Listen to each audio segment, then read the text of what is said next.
ஒரு ஃபுட்பால் டோர்னமெண்ட்ல லீகும் இருக்கும், நாக் அவுட்டும் இருக்கும்.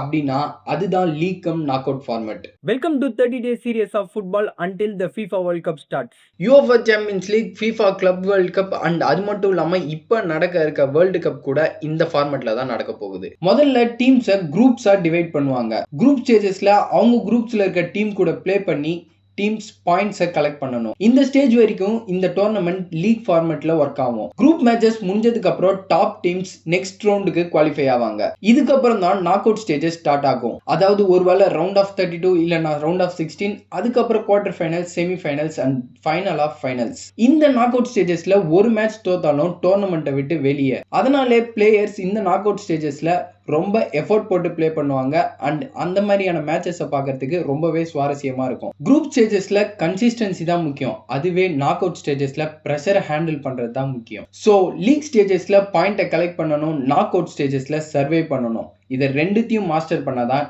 நீங்க சாம்பியன் ஆவீங்க. லீக்ல தப்பு பண்ணா சான்ஸ் இருக்கும், ஆனா இந்த மாதிரியான நாக் அவுட் ஸ்டேஜஸ்ல தப்பு பண்ணா சான்ஸே இருக்காது.